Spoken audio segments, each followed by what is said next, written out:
So I just got back from vacation. It's the longest vacation I've taken in my whole life. And I'm so ready to work on music. I'm so pumped to work on music.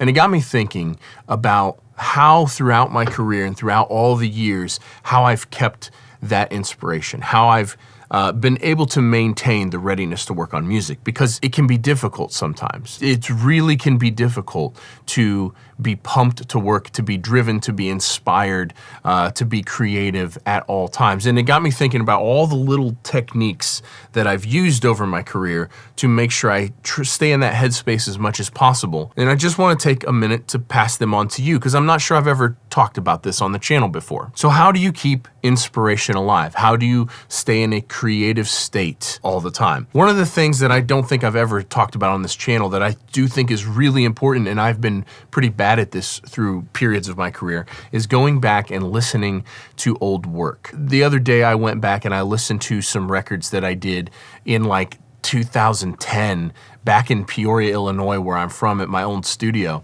And I was like, this is pretty good. Like, I did this all the way back then. That's pretty cool. Taking a moment to relive some accomplishments, however big or small they might be. You know, taking a moment to be like, wow, I charted top 40 on Billboard, or this song that you produced or mixed or something got X amount of more streams, more than everything else you've ever done. Like, taking moments, taking breaks to kind of take a look at and remember, like, you've done cool stuff. I'm not saying me, I'm saying you. Like, you've done cool stuff. And it's totally fine that it maybe isn't as cool as the biggest producers out there, or maybe it's not as successful as the biggest producers out there, but taking the moment to recognize that, to enjoy that, to remember that, to relive that. I think it's something that is so easy for us to be bad at. It's so easy to get stuck in like the grind and the hustle and like the next song, the next song, the next song, and yes, trying to beat all of our previous work, but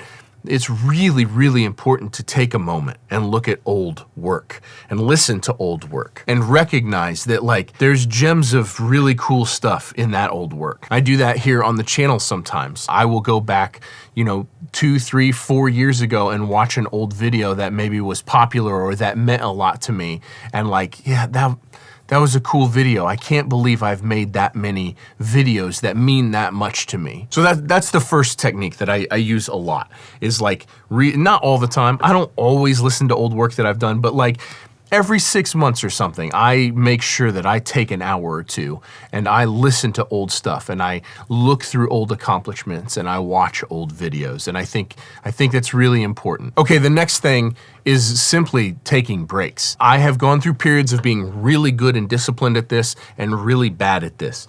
And basically what I would do is every time I hit a stopping point, in some way, shape, or form, I finished tuning a vocal, or I finished mastering a song, or I got done tracking a singer, or I got done writing an acoustic guitar part for a song, whatever the thing is, when I hit a stopping point, I would force myself, no matter what the weather was, to go outside.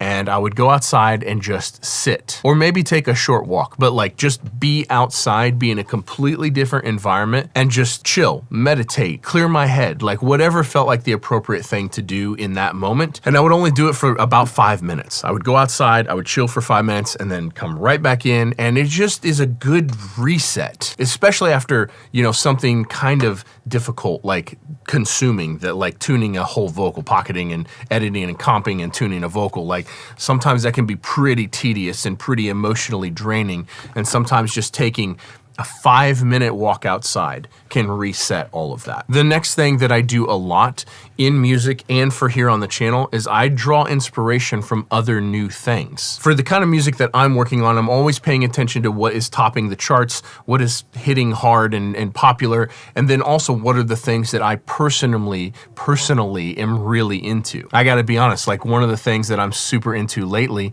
is this band Bill Murray. I'm obsessed with Bill Murray. Their last couple records are just so cool to me. It's so unique and fresh. And like having a thing that I'm obsessed with that I can draw inspiration from, I think is really important. And again, it's so easy to get stuck in like just the grind of like cranking out music. And I've been going through periods my entire career of where like I get in the car, I don't want to listen to music. I just got done working on music for 9 hours straight. The last thing I want to do is listen to more music. Let's put on a podcast, or better yet, let's drive in silence. And there's a time and a place for that as well. But making sure that you are paying attention to the things musically, that you're finding sources of inspiration, it's a really big deal, I think. So the next thing that I personally do is I draw inspiration from my tools. Now, I'm not trying to say this like this needs to be an endless purchasing thing where you just constantly need to be scooping up gear in order to stay creative, but I do draw inspiration from my tools. Some tools I've had for a very long time and I still draw inspiration from them. And also sometimes acquiring a new tool that is better at a certain thing than anything that I've had before is something that I really draw inspiration from. I'm testing microphones right now. I got a bunch of the ADK Z2 microphones in, and I'm testing those, trying to find like my ultimate 251 really. Just testing out different microphones. It's been so inspiring to like play around with new stuff. I mastered a song this morning, and the SPL Venos, which I still need to do a video on, it's coming very soon. It just crushed this song. It just hit the button and oh my gosh, it sounds so good. I think it's a good thing to draw inspiration from the tools that you're using. And maybe those tools are plugins. Maybe you get inspiration from being able to accomplish those things without any hardware. Like it doesn't matter what the tool is or what the situation is, but drawing inspiration from your room, from your skill set, from the tools, from the monitors, that's awesome. And I will often switch up the tools that I'm using just to make sure that I'm staying inspired. I'm constantly mixing and matching my vocal chain up in here to kind of, one, obviously to try to suit the song. That's the best thing I can do for the song, but also to keep it fresh and interesting to me. If I've used the 1176 on a vocal on 2 or 3 songs in a row, I'm incentivized to switch it up to stay creatively motivated, as long as it's not a negative impact on the music that I'm working on. But then last is vacation. Taking real breaks. Now, I hesitate to really discuss this because for most of my adult life, I could not afford a vacation. I could not afford time off work. There was no money or available time to not work or to use money to travel. So if you're in a place where you can take vacations, even small vacations, even just right down the road vacations, man, it's so good for you. Most of my adult life, I've been in this like hustle mindset where like just grind harder, work harder. And I've preached some of that on this channel back in the day. And I think that you do have to work really, really, really hard. You do have to sacrifice in order to get off the ground doing this. However, vacations are important. And even if you can't afford a trip, make sure you take a day off once in a while. Make sure you leave your studio. Make sure you leave your house. Go for a walk in a park. Like it could literally just be that. Pack a lunch, go to a park, go for a walk, have lunch outside, go for another walk, come back home. It doesn't have to be something that costs you a lot of money, but the breaks, the taking real breaks and separating yourself from the environment that you associate with your work and with your creativity, I think it's really, really important. And of course, like with every video, there will be links in the description down below for all the tools that I do use, that I draw inspiration from. Because I do think that drawing inspiration from the things that you work with is an excellent way to do it. And it's something that I've done for a long time. So if you're curious about all the tools that I use on a daily basis, hit the links in the description down below.